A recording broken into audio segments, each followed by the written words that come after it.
ഇതൊക്കെ പിന്നെ നമുക്കിങ്ങനെ അങ്ങനെ പറയേണ്ട കാര്യം നമ്മൾ ഇതിനെക്കുറിച്ച് അത്രത്തോളം പിന്നെ അറിവ് വേണം. അല്ലെങ്കിൽ എന്താണ് CPM-നെ ന്യായീകരിക്കാൻ SDPയുടെ കയ്യിലുള്ളത്? എനിക്ക് നിങ്ങളോട് ചോദിക്കാമല്ലോ. SDPI CPM തമ്മിലൊരു ധാരണ ഉണ്ട് എന്നുള്ള കാര്യത്തിൽ മീഡിയക്കാർക്കും സംശയമില്ലല്ലോ, ഉറപ്പാണ്. കാരണം ഗോവിന്ദൻ മാഷിയുടെ സ്റ്റേറ്റ്മെൻറ്റോട് കൂടി അത് ഡിക്ലെയർഡാണ്, അംഗീകരിച്ചു. രണ്ടാമത് പിണറായി വിജയൻ ആരെക്കേറിയും ചീത്ത വിളിക്കുന്ന അദ്ദേഹം SDPയുടെ വിഷയം വരും മാത്രം മൗനിയാവുന്നത് ഇത് ക്ലിയറാണ്. എന്തിൻ്റെ പേരിൽ? വേറെന്താ ഡീല്? വേറെന്താ പണം കൊടുത്തിട്ട് നമ്മൾ പറയണം? അത് വളരെ ചെറിയ കാര്യമല്ലേ? അതൊന്നും അത്ര വലിയ വിഷയമുള്ള കാര്യമല്ല. കേരളത്തിൽ നിന്ന് SDPയുടെ കേസുകൾ ഒഴിവാക്കി കൊടുക്കാം. എന്ത് കേസാണ് കേരളത്തിൽ അതിനകത്തുള്ളത്? സാധാരണ എല്ലാ പാർട്ടികൾക്കുള്ള പോലത്തെ കേസുകൾ SDPക്ക് കേരളത്തിലുള്ളൂ. SDPയെ സംബന്ധിച്ചിടത്തോളം ഒരൊറ്റ പ്രശ്നമാണ്, ഒരു അസ്തിത്വ പ്രശ്നമാണ് അവർ അഭിമുഖീകരിക്കുന്നത്. ഇപ്പോൾ തമിഴ്നാട്ടിലടക്കം പിന്നെ അവർ രാഷ്ട്രീയ സഖ്യങ്ങളൊക്കെ ഉണ്ടാക്കുന്നുണ്ട്. പക്ഷേ അപ്പോഴും അവരുടെ മുമ്പിൽ തലവേദന ഈ NIA കേസാണ്. ആ NIA കേസല്ലാത്ത ഒരു വീക്ക്നെസ്സും സത്യം പറഞ്ഞാൽ ഇവരെ സംബന്ധിച്ചിടത്തോളം ഇപ്പം ഉണ്ടാവുമെന്ന് എനിക്ക് തോന്നുന്നില്ല. എൻ്റെ ധാരണ ഏതാണ്? പേരാമ്പ്രയിലേക്ക് ഇപ്പോൾ ഒരു അനൗൺസ്മെൻറ്റ് വിവാദം പേരാമ്പ്രയിൽ ഉണ്ടായിട്ടുണ്ട്. LDF അതിനെ പൂർണ്ണമായിട്ട് തള്ളിക്കളയുന്നുണ്ട്. അത് യാദൃശ്ചികമാണെന്ന് തോന്നുന്നുണ്ടോ?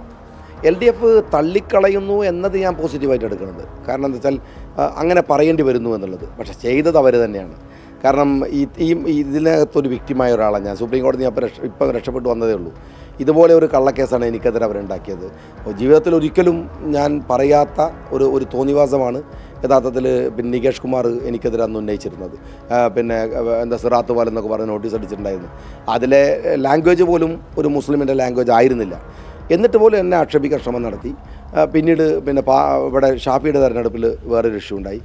ഈ തെരഞ്ഞെടുപ്പുകളിൽ താൽക്കാലികമായി ജയിച്ചു വരാവുന്ന തന്ത്രങ്ങൾക്കപ്പുറത്ത് അടിസ്ഥാനപരമായിട്ട് ഇത്തരം കാര്യങ്ങളിലൊക്കെ CPM എടുക്കുന്ന സമയം വളരെ മോശം തന്നെയാണ്.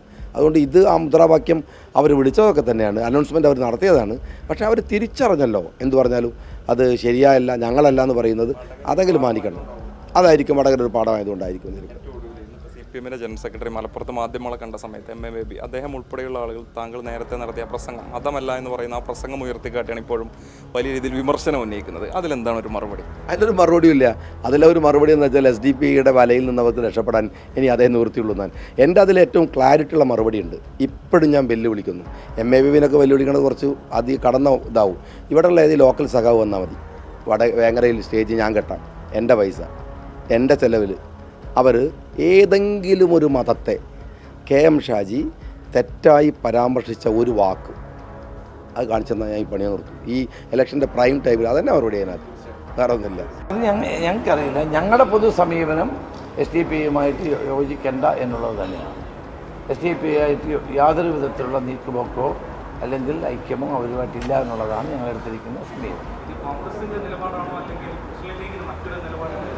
ഇല്ല, പൊതുവെ എല്ലാവരും എടുത്തിരിക്കുന്ന നിലപാട് തന്നെയാണ്. ഇവിടെ എന്താ സംഭവിച്ചതെന്ന് എനിക്കറിയില്ല. ഇല്ല, ചെറിയ മാറ്റങ്ങളൊന്നുമില്ല. ഇപ്പം തന്നെ ഈ ആലപ്പുഴ ജില്ലയിൽ എനിക്കെതിരായിട്ടാണ് ആകെ SDPI സ്ഥാനാർത്ഥി ഒരു സ്ഥലത്തെ നിർത്തിയുള്ളൂ, നോമിനേഷൻ കൊടുത്തുള്ളൂ. ആ നോമിനേഷൻ തള്ളി, എനിക്കെതിരായി മാത്രമേ കൊടുത്തുള്ളൂ. SDPI തള്ളിക്കഴിഞ്ഞപ്പോൾ അതിനെ ന്യായീകരിക്കാൻ വേണ്ടി ഏറ്റവും ആദ്യം രംഗത്തിറങ്ങിയത് LDFകാരും BJPക്കാരുമാണ്. അപ്പോഴേ ഇവരുടെ ആരോടെയാണെന്ന് മനസ്സിലാവുക. ആലപ്പുഴ ജില്ലയിലെ 9 സീറ്റിൽ അരിപ്പാട് മാത്രം, എൻ്റെ മണ്ഡലത്തിൽ മാത്രമാണ് SDPI നോമിനേഷൻ കൊടുത്തത്. ബാക്കി എല്ലായിടത്തും CPM-നെ സഹായിക്കാനാണ് പരിപാടി. നേരത്തെ പറഞ്ഞ പോലെ രഹസ്യമായി യോഗങ്ങൾ കൂടുന്നു, പിന്തുണ പ്രഖ്യാപിക്കുന്നു. ഞാൻ പിന്നെ നിന്നോട്ടെന്ന് വിചാരിച്ചു. കഴിഞ്ഞ തവണ 500 വോട്ടാണ് കിട്ടിയത്. കഴിഞ്ഞ തവണ നിന്നായിരുന്നു.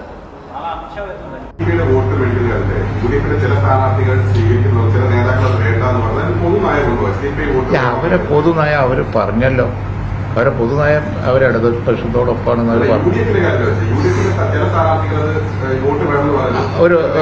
ഞങ്ങൾ ഇടതുപക്ഷത്തോടൊപ്പമാണെന്ന് പറഞ്ഞാൽ പിന്നെ ഞങ്ങളത് ചർച്ച ചെയ്യേണ്ട കാര്യം. അവർ ഇടതുപക്ഷത്തോടൊപ്പമാണെന്ന് അവരും പറഞ്ഞു, അവർ കൂടെയാണെന്ന് LDFും പറയുന്നുണ്ടല്ലോ. ഞങ്ങളെന്തിനാ ചർച്ച ചെയ്യേണ്ട കാര്യം? ആരാത് ചോദിക്കുന്നത്? ഗവൺമെന്റോ?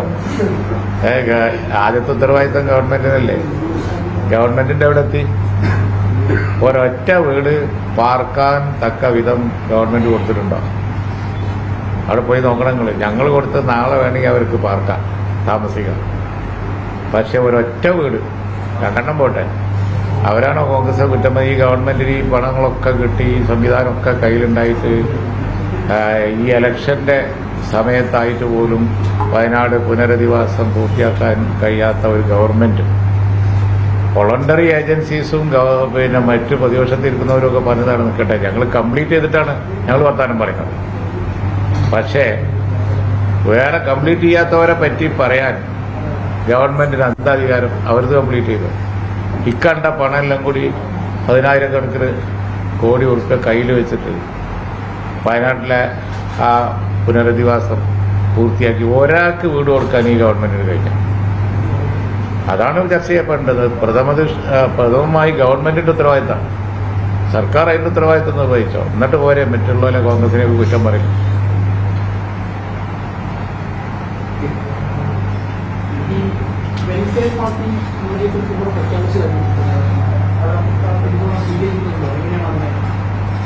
വെൽഫെയർ പാർട്ടി പൊളിറ്റിക്കലായിട്ട് ഒരു ഡിസിഷൻ എടുത്ത് ഞങ്ങൾക്ക് പിന്തുണ നൽകുന്നുണ്ട് എന്നുള്ളത് ഇതിനകം ചർച്ച ചെയ്ത് പോയൊരു കാര്യമല്ലേ. അതിലെന്താ പുതുമ? അത് അവരുടേതായ കാരണങ്ങളാൽ അവർ പിന്തുണ നൽകിയതാണെന്ന് അവർ എക്സ്പ്ലെയിൻ ചെയ്തിട്ടുമുണ്ട്.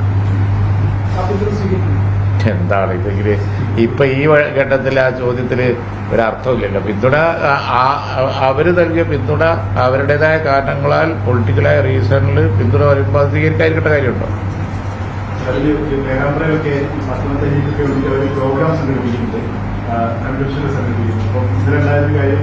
അതിലൊന്നും പ്രത്യേകിച്ചൊന്നുമില്ല.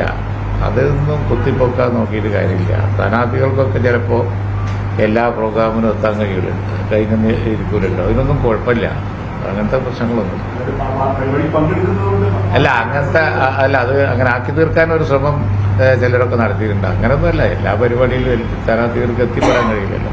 അതുകൊണ്ടാണ് ഈ SDPയുടെ വോട്ട് മേടിക്കുന്നതിനകത്ത് UDFിന്റെ ചില സ്ഥാനാർത്ഥികൾ സ്വീകരിക്കുന്നു, ചില നേതാക്കൾ വേണ്ടെന്ന് പറഞ്ഞാൽ പൊതുനയമുണ്ടോ? SDPI വോട്ട് അവരെ പൊതുനയം അവർ പറഞ്ഞല്ലോ. അവരെ പൊതുനയം അവർ ഇടതുപക്ഷത്തോടൊപ്പമാണെന്ന് അവർ പറഞ്ഞു. അവർ ഞങ്ങൾ ഇടതുപക്ഷത്തോടൊപ്പമാണെന്ന് പറഞ്ഞാൽ പിന്നെ ഞങ്ങളത് ചർച്ച ചെയ്യേണ്ട കാര്യം. അവർ ഇടതുപക്ഷത്തോടൊപ്പമാണെന്ന് അവരും പറഞ്ഞു. അവർ കൂടെയാണെന്ന് LDFും അറിയുന്നുണ്ടല്ലോ. ഞങ്ങളെന്തിനാ ചർച്ച ചെയ്യേണ്ട കാര്യം?